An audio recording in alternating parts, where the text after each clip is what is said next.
Good morning, y'all. It's your boy Sean O'Boogie. I'm over here at Mueller Lake Park here in Austin, Texas. As you can see, it's a beautiful morning, or going to be a beautiful morning. I saw some photos and some videos from last night's benefit show for Jimmy Williams, aka J Dubs, and I'm glad that went great.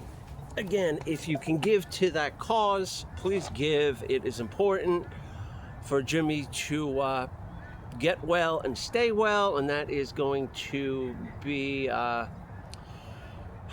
operos experience for him, man, and it's going to cost a lot of money. So, reach in your pockets, give what you can give, right?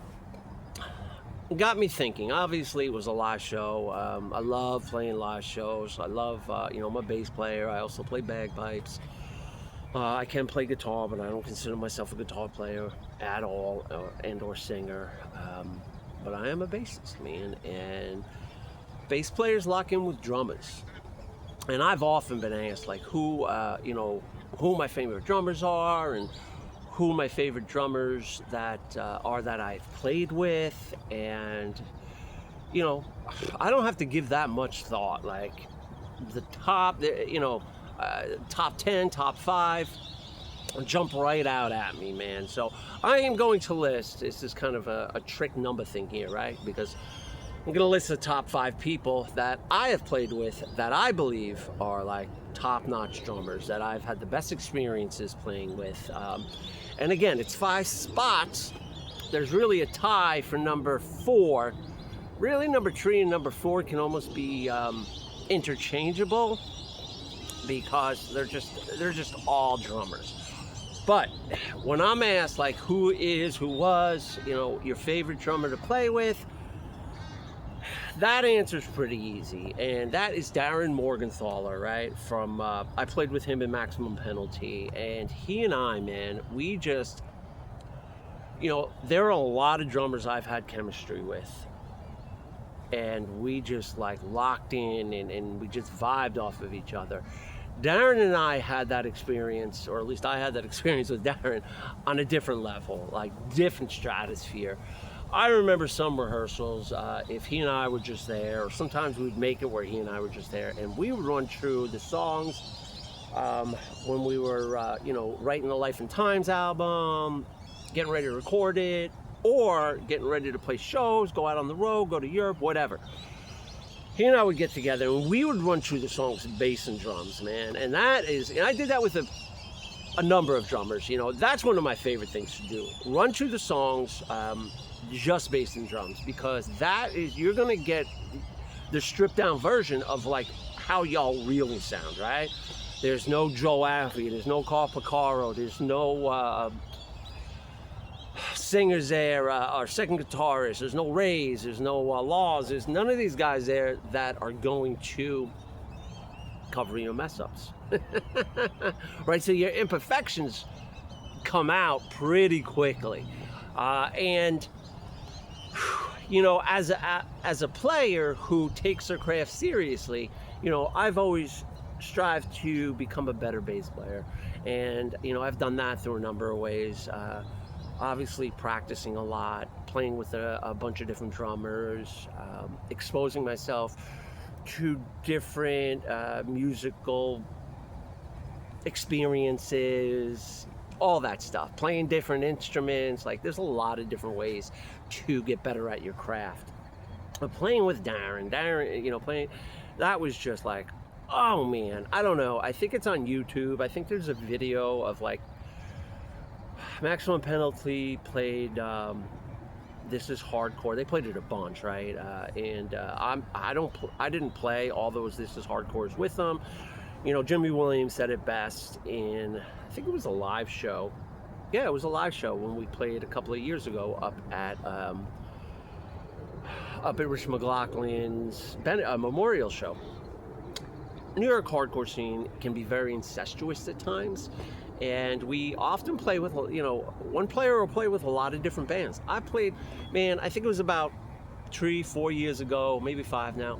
I made a list of all the bands that I played with, and this is 5 years ago. it topped over 50. I think it was like 56 back then. And since then, I must have played in like 10 different bands. Now, don't get me wrong, like these aren't bands that I would consider myself a part of, like MP or Killing Time or, even Electric Frankenstein or Everyday Dollars or, Skin Candy or Fur or Uncle Al. Like, some bands I just played one-off. Sometimes I was a hired gun, but I still played with them. So I can count them, right? I live above reproach when it comes to that stuff today. I always have.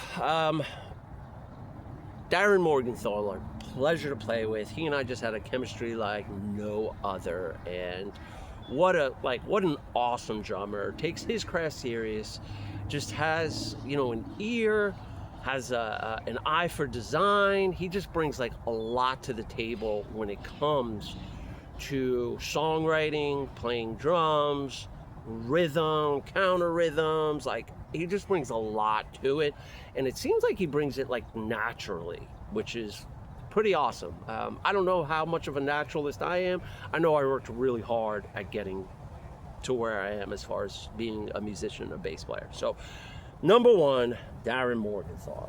Number two would be my boy Robbie Sefcik. Rob Sefcik. I played with Rob. Golly, man. He and I must have played so many shows together. So many rehearsals together, man. I was trying to think of how many shows I probably played over my career. It's got to be, easily 5,000, maybe 10,000. I don't know. I've played a lot, man. And Rob was there for a lot of that, man. Rob and I played first together in Mind's Eye. And, we did that for a good 5 years. Played a lot of shows, put out a few records. Man, we must have played CB's, 20, 30 times. Did some East Coast touring. Rob and I played together a lot. Then after that, he and I played together in Fur. And that was just like so much fun. Female-fronted band. I was in my mid-20s. Good bass player, good looking. Rob was, a little older than me, but great drummer, also good looking. He had the Samson appeal, he had the long locks, big pecs, like he was killing it. Then we played in Electric Frankenstein together. What else? I know we played in like 5 bands. We did play an Uppercut together, right? So that's 4. And there's definitely another band out there that he and I played together. I just can't think of it. When you play in so many bands, it can be, it can be difficult to think of all that stuff. Oh God, how could I forget this? Scotty Brooks Campaign, when he and I played together in Scotty Brooks Campaign, that was instrumental in me switching from pick to fingers. Like that it was a slowed down kind of like rock band, almost, I hate to say Weezer, but like kind of that style. And it really gave me the opportunity where I didn't have to keep up, right? Which I just couldn't do with fingers. And, so I stuck to the pick back in the day, right? But that time, that era, I had an opportunity to switch to fingers, and I realized how much, I number one, missed playing with fingers, because obviously as a bass player, I played with fingers, from day one. It's just when I would play shows or record, it would be always with a pick. But playing with Rob in SBC was instrumental in me kind of just switching to I only play with my fingers now for them, I would say 98% of the time. Unless a song or situation calls for me playing with a pick. But it ain't about me, it's about Rob. What a spectacular drummer he is. He feels spectacular, just spectacular. He, he's always a student of the craft. He was always looking to be better. He enjoyed playing odd time signatures. He was very, he and I would also get together and jam, see how we sounded bass and drums. There's a recording out, again, with the perfectionist stuff, right? It got to the point where I had to let go of being a perfectionist. And I did that through help of friends and kind of, it's a natural progression of things. And what's great about when you let go of being a perfectionist, because when you're releasing stuff that people are going to listen to and your name is going to be attached to, like, yeah, you want it as perfect as possible, but there is something to say about like not being perfect when it comes to that stuff.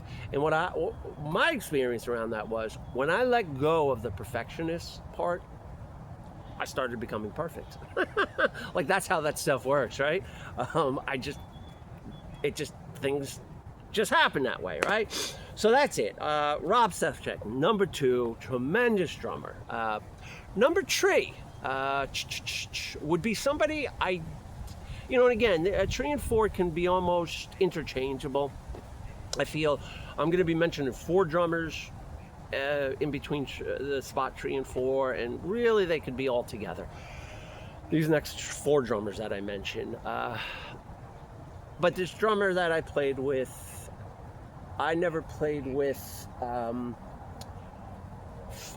We did play in a band together, but he and I we worked together at Grover Milk Bar for years, and he played drums in a band, Stanley, who I was asked to play bass in a couple of times, and I turned him down, and I regret that decision. I should have gone and played bass with them. I would have gone out on more tours. I would have been a better bass player, would have opened up different opportunities, but I just didn't do it. Anyway, and plus I would have gotten more opportunity to play with him. And him is Mark Levy. Man, what a tremendous, another professional, another student, like a tasty pocket player that knows when to attack, knows when to lay back, is, first and foremost, is going to keep the tempo solid. Always a student, always looking to get better, always practicing. He and I would work together, and we'd get together at least once, sometimes twice a week. We'd go to like Boo Studios or Giant Studios and just rent out one of the smaller rooms, and we would just jam on bass and drums for at least 2 hours, sometimes 3, sometimes 4. A lot of hip hop, a lot of reggae, a lot of just a lot of like not normal white boy stuff, right? And man, that made me such a better bass player. And then he and I actually did play in a band. We played in a band together. It was called Willie One Blood. It was like a reggae band, and there was this dude in New York. He went by the name of Willie One Blood. He's he was like an actor, a musician. He did a lot of things. He was in, he did do some decent films. I wouldn't say decent acting, but he did do some decent films. He was in The Professional. He's one of Gary Oldman's henchmen, and he's a white guy with dreads, and if you hear him, you're like, oh, that's awful, that fake Rasta accent he's got going. But like, that's the way he spoke. Like, that was him. Like, that's Willie One Blood. So Mark Levy and I played in a band with that dude. That was like interesting. Anyway, Mark Levy, tremendous drummer. Yeah, what can I say? All right, number 4, right? This is where it gets a little dicey, and it still could be attached to Tree. I'm going to mention 3 drummers here because, these 3 drummers, 2 of them I never played with for very long, but they definitely had an impact on my playing, and they're just definitely elevated my playing. Another dude I did play in a band with for a while, but he just didn't rack up with 1, 2, and 3, right? So right out of the gate would be, again, I'm going to be mentioning Tree, and I'm kind of going to my notes here. That's why I'm looking down. All right, so my buddy, you guys may know him as Eric Krumst. This is my buddy EK. EK, what's up? EK, you're also in my memoir, so I hope you pick that up. And I know you know why, because you were there the day that my pops died, and I came over to your house with you and Mark. What's up to Mark Ryan? EK and I played in a band, Steady Roosevelt, with Mark Ryan. Our buddy Dean played as well, and Dean Bartolucas. And we did some recording. I came in after Chris Vitale, another great bass player, and Chris and I would pal around. Chris, me, Todd Hamilton from Warzone Vision, another great bass player, musician. we three would pal around, and like, you know, you would think that there was a lot of competition between us. There wasn't, man. There was like nothing but love, nothing but like, hey man, you know, check this line out, or you know, hey, you want to try this, or just a lot of like, man, like we were brothers. Like it was cool, instead of having competition, you know, to just have like a brotherhood of these like other people, other bassists that played in a lot of different bands. You know, we were always switching, and like just really good guys, Chris and Todd, man. You know, much love for you guys. But back to EK, man, what a tremendous drummer, man. Just a monster behind the kit.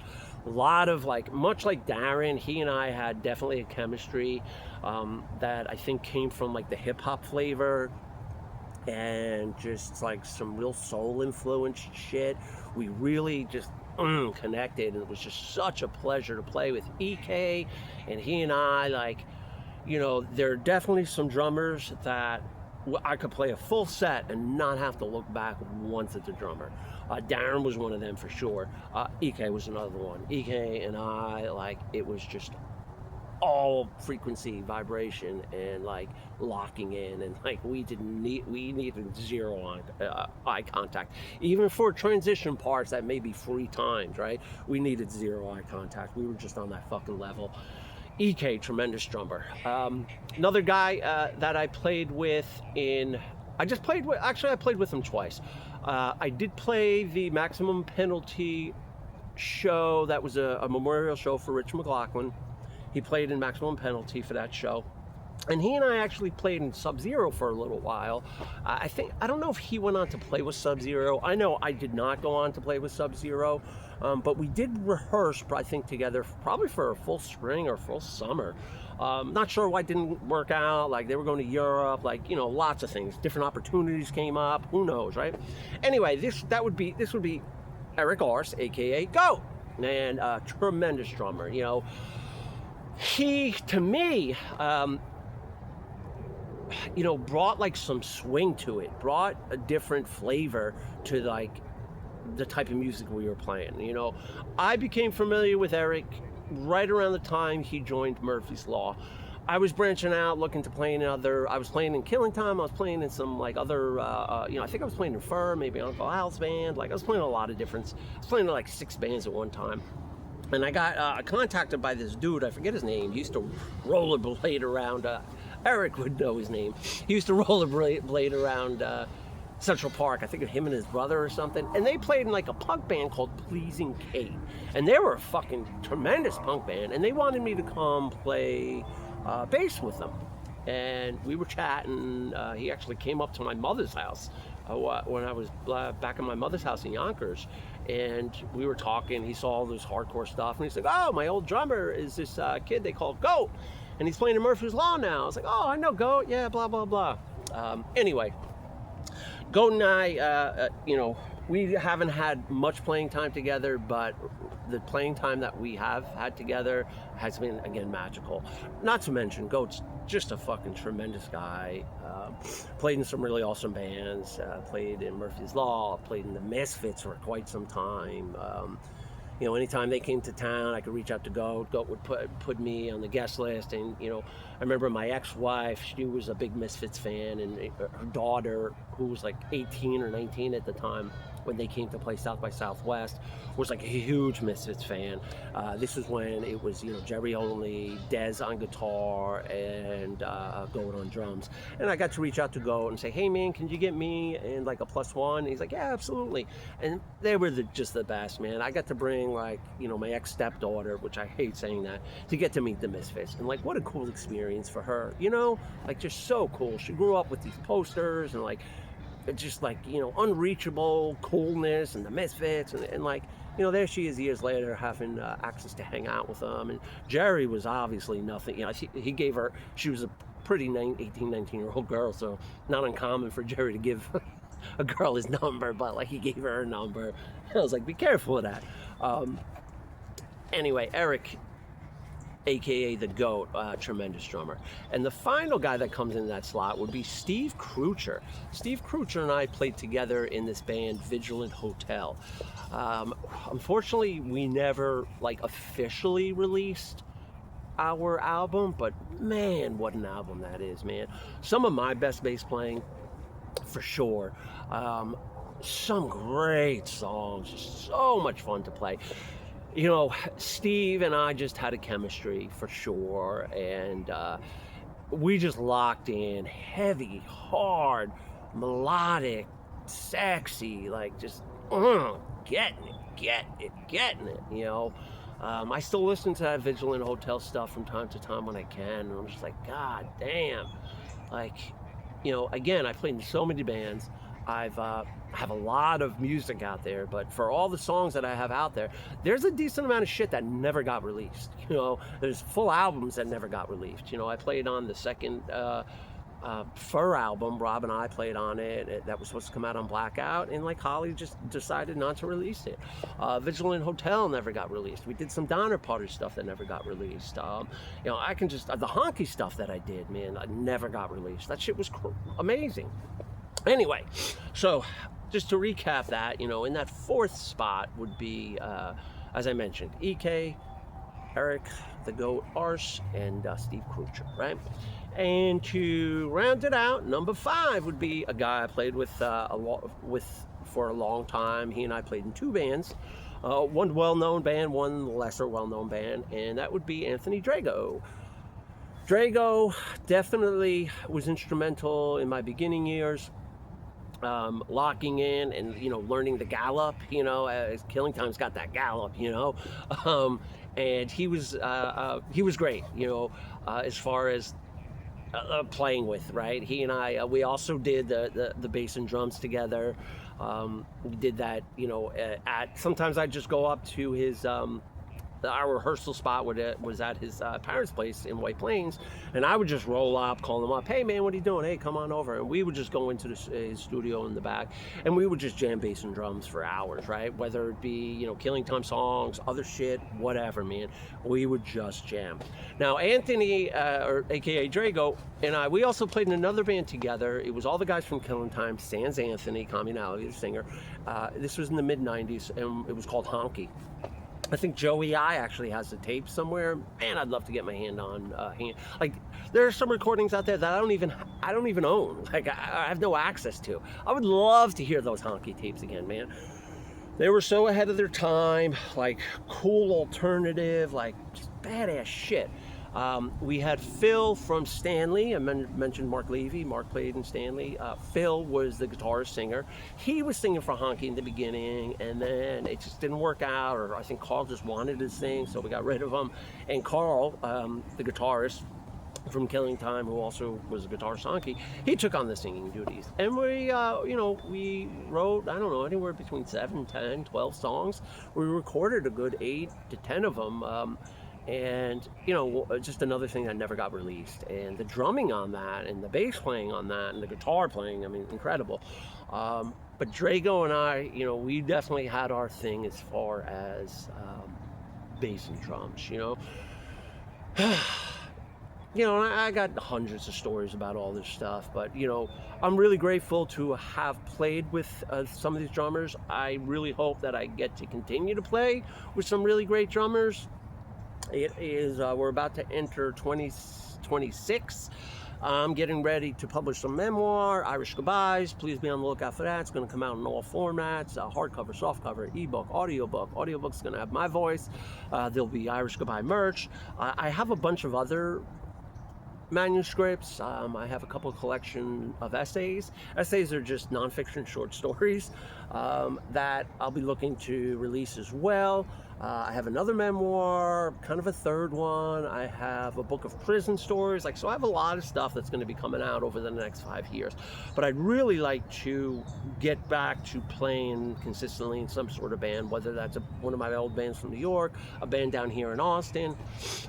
Speaking of that, you know, I could definitely make another list of these of like the 5 worst drummers I played with, but like I don't want to hurt people's feelings, intentionally at least. And the reason I say that is because I played with his this dude in Austin. It was a band I played in. We put out a couple of singles. Good band.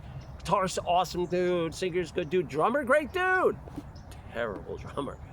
Terrible, man. I just like the girl I was dating at the time. She kind of she described it really well, right? She's like, man, it looks like he's like focusing really hard, like playing, like trying not to fuck up, but he's going like fast, slow, you know. His tempo is awful, and like when you look at him, it looks like he's trying to take a shit.